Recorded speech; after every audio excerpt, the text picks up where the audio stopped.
uma nova jornada no projeto Voz Atípica. Iremos dar voz com propósito, mas agora de uma forma ainda mais especial, em parceria com Paty Alcântara. E no nosso primeiro episódio temos uma convidada muito especial, que é a Fernanda, que é fisioterapeuta, gestora executiva em saúde, ativista pelos direitos PCDs e pessoas com doenças raras. Enfim, vai ser um bate-papo muito importante, já que estamos em fevereiro, né, Fernanda? Que é um mês de conscientização sobre as doenças raras. E para começar, vamos iniciar com uma pergunta muito importante, né? Quais desafios específicos você encontra para tratar pacientes, né? Pessoas com doenças raras, respiratórias, crônicas, e como a fisioterapia ela consegue, né, ajudar? O que mais acontece é aceitar que a fisioterapia ela é necessária. Em todos os ângulos, em todas as áreas da fisioterapia, né? Até chegar à fisioterapia respiratória. Geralmente, quando a gente chega na fisioterapia respiratória, fala ambulatorial, né? Ou você tem uma parte que já envolve, estou falando adultos e crianças também, tá? Principalmente as doenças raras, né? Que atinge a musculatura respiratória, que aquela parte ela pode ser degenerativa e evolutiva. Então, a fisioterapia respiratória é necessária neste momento. E eu aceitar, né? A fisioterapia respiratória, ela ganhou um olhar maior da sociedade quando veio a pandemia. Porque as pessoas ficaram com problemas respiratórios. Então, a fisioterapia respiratória, ela nunca foi muito vista. Tem gente que até fala assim, nossa, existe fisioterapia respiratória? Ganhou notoriedade, né? Isso. A fisioterapia respiratória no hospital, um fisioterapeuta na UTI, um fisioterapeuta com a especialização de cardiologia, um fisioterapeuta com a especialização em respiratória. Quando você falou cardiorrespiratória, essa parte, essa especialização que eu fiz, foi há 23 anos atrás. Nossa. Hoje não tem mais. Não tem. Né? Então, assim, era muito difícil alguém aceitar que a fisioterapia teria uma voz e dizer assim, não, a gente tem fisioterapia obstétrica, fisioterapia respiratória, fisioterapia dentro na ajudar o parto, enfim. Esse é o obstáculo não só da respiratória, é o obstáculo da fisioterapia. Como a gente está falando da voz atípica, que também aborda a parte do autismo, é muito difícil alguém entender por que um autista precisa fazer fisioterapia, né? Então, a fisioterapia, ela tem a sua notoriedade, mas às vezes diminuída. Muito importante você trazer, né, essa experiência, porque faz parte da sua trajetória e você consegue ter esse olhar que eu, por exemplo, que sou uma mãe atípica, que só vou lá e levo meu filho para fazer a fisioterapia na parte motora, não tenho essa dimensão do quanto a fisioterapia respiratória ela é importante, né, independente da deficiência ou da doença rara. Então foi muito importante a sua colocação. E agora na pergunta, né, número 2, como que você adapta, né, protocolos de fisioterapia para pacientes com doenças raras e que podem ter necessidades específicas? Quais são os cuidados? A maioria das doenças raras que afetam mais a parte, acho que são conhecidas. Vale lembrar que doença rara, mesmo termos de rara, né? Existem doenças raríssimas, doenças que só tem uma pessoa com diagnóstico. Então, até você fechar um diagnóstico, você demora. Né? E a gente, hoje, eu acho que eu vou até me antecipar algumas perguntas, você precisa pesquisar bastante, às vezes uma quebra de uma molécula, de um aminoácido é uma doença respiratória e a gente tem que pesquisar para ver o que aquilo vai acontecer. E foi o que eu falei. Esses pacientes, eles precisam tomar sempre cuidado com a parte cardíaca e com a parte respiratória. Então, assim, a dobradinha, fisio-fono, vamos tentar fazer aquele paciente deglutir. Vamos trabalhar a parte torácica, a fisio-respiratória com a terapia manual. Então, assim, a adaptação, às vezes, não é só o fisioterapeuta. É a equipe multidisciplinar, interdisciplinar. Né? É como uma ligação, né? Então isso isso é o essencial, né? Então, assim, é sempre uma equipe. Ah, Fernanda, mas e quando você atende um paciente sozinho em casa? A gente vai adaptando, porque nem sempre você tem em mãos aquele... vou dar um exemplo, o Voldine, que é um medidor de volume pulmonar. O paciente não tem em casa. Sim. Tem alguns que podem comprar. Mas a tem grande maioria não, né? Que não. Né? Trazendo para a realidade, na grande maioria não. Exatamente. A gente tem que estar com a cabeça ligada, porque a gente que vai mexer ali no volume, no minuto, na capacidade do que aquele paciente vai receber ali dentro do pulmão, o cálculo do cardíaco. Então, assim, mas quem faz isso não é o médico, não é o enfermeiro? Não. É o fisioterapeuta. É o fisioterapeuta. Isso ninguém lá, ninguém sabia, ninguém. As pessoas sabiam, mas não tinham esse valor. Né? Hoje, existe fisioterapeuta dentro da sala de parto.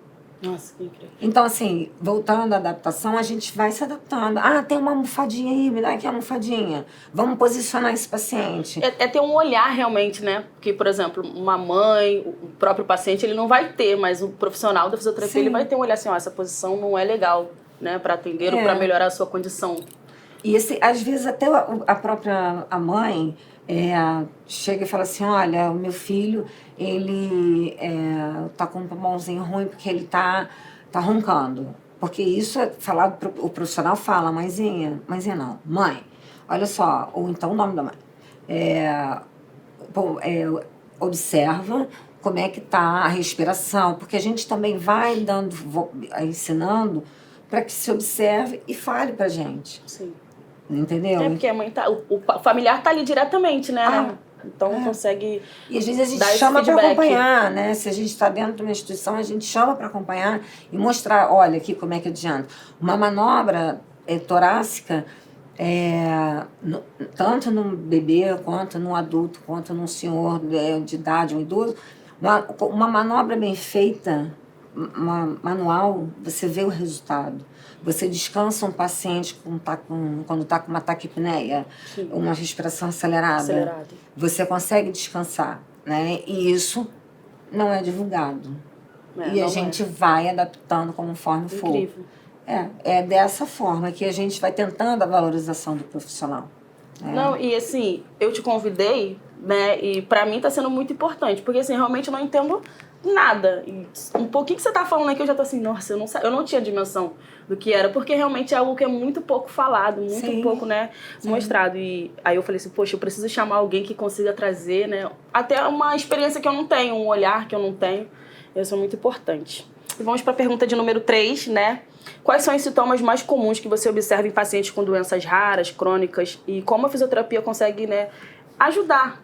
Geralmente, o paciente, quando chega pra gente, ele vem pra gente, assim, com uma respiração muito acelerada.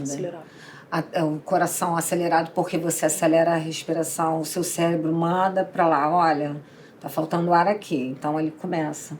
Vem com uma deformidade torácica, isso falando de crianças e adultos. Isso varia de diagnóstico para diagnóstico. Vem uma escoliose, porque está mexendo a caixa torácica. Vem com dores articulares. Eu vou fazer um parêntese. Quando você olhou para mim e falou assim, você está com a sua paleta roxa. Eu amo roxo. Mas o roxo entrou na minha vida também, porque eu tenho lúpus. Então, o lúpus, em fevereiro, além do mês de doenças raras, ele da conscientização do lúpus. Isso aí. Então, assim, se não há cura, que pelo menos haja conforto. Qualidade de vida, né? Exatamente. Então, em pacientes com doenças crônicas e autoimunes, a gente também abre um leque. Sim. Vem com dores. Mas uma dor na mão pode prejudicar o seu pulmão? Pode. Porque a dor, ela acelera a respiração, você entra numa crise de ansiedade e a ansiedade afeta a sua respiração. Esse mês também é o mês de conscientização sobre a fibromialgia, né? Fibromialgia. E também tem essas questões, né? Sim. Por conta da dor, então. Sim. Porque eu tenho uma amiga que tem fibromialgia e ela sempre fala muito da dor, então isso também interfere na respiração. E esse diagnóstico de fibromialgia, muitas vezes, ninguém dá bola. Ninguém dá bola. Inclusive, eu já ouvi uma pessoa falando, a fibromialgia é só umas dorezinhas que dá no corpo. É porque nunca sentiu dor. Eu falei, gente, vocês não têm noção, porque eu sempre vejo ela assim muito desconfortável, né? Muito mesmo. É porque nunca sentiu. Eu aprendi uma coisa durante a minha vida que é o seguinte: se alguém disser pra mim assim, eu estou com dor, eu vou acreditar na pessoa, porque eu sinto dor. Se a pessoa disser pra mim assim, meu peito está doendo, minha respiração, eu estou em crise de ansiedade, eu vou acreditar naquela pessoa, porque eu já tive crise de ansiedade. Muitas vezes essas crianças, elas vêm secretivas, porque não conseguem botar para fora a secreção, né? O sistema de defesa do nosso corpo qual é? A gente tosse, a gente espirra, isso é um sinal de que o corpo está se defendendo. E aquela secreção fica lá no pulmão e ela vira uma pneumonia. Então, vem pneumonia de repetição. Né? Às vezes vem um bebezinho recém-nascido, diagnóstico, bronquiolite. Aí vem a gente... Bebezinho Bebezinho. É automático, é bronquiolite. Vai pra mim, é bronquiolite, sempre. Isso.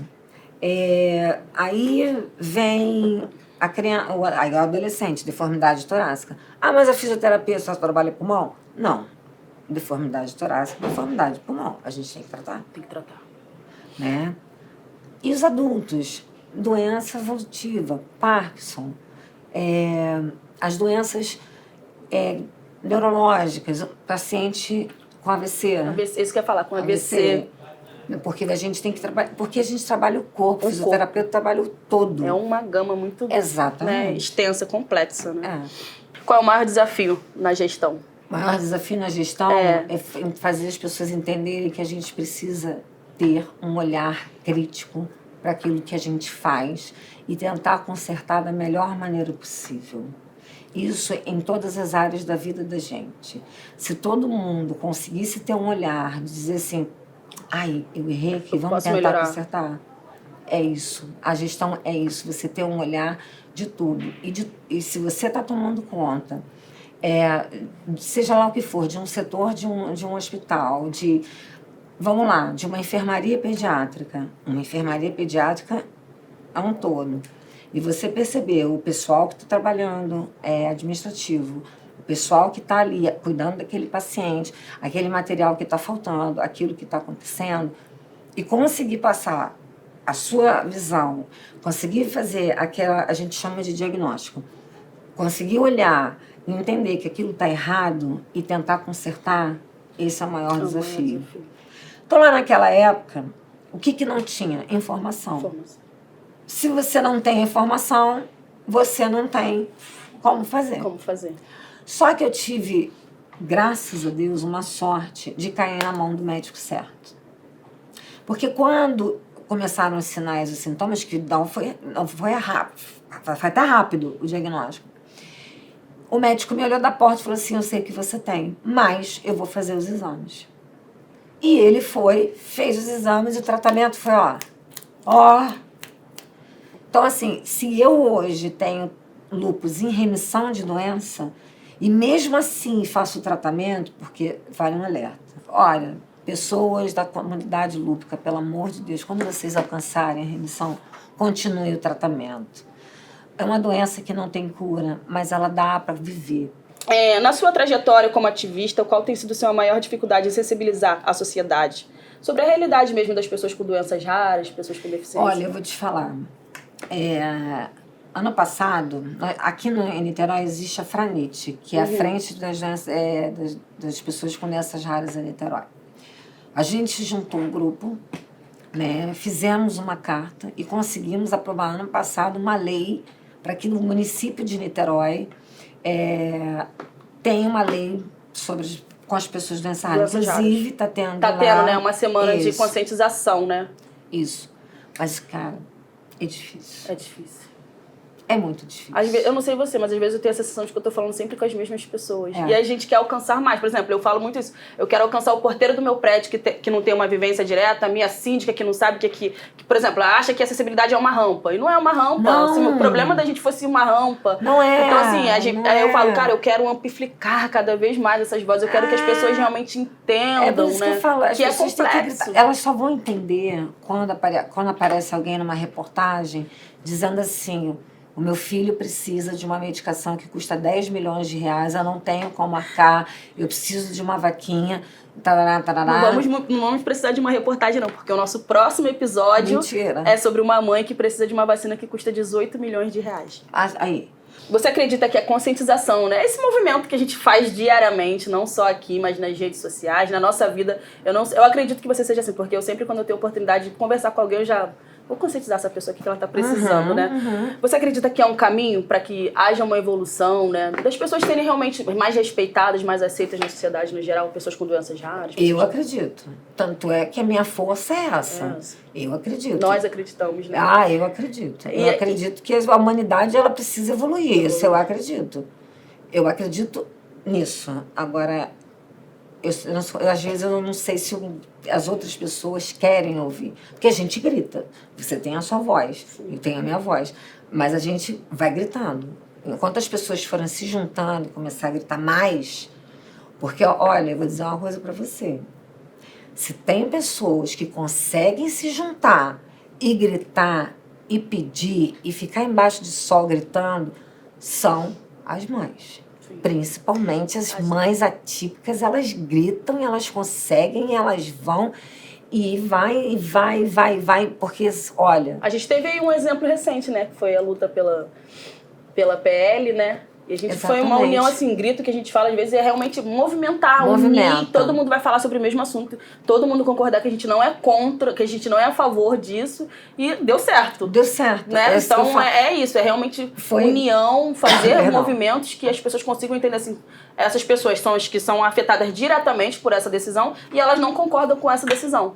É o que eu falo, eu não sou mãe, mas eu tenho Você tem uma a vivência, mãe. Né? Eu tenho mãe. E eu sei o que minha mãe é capaz de fazer. Porque ela fez para mim. Você. Entendeu?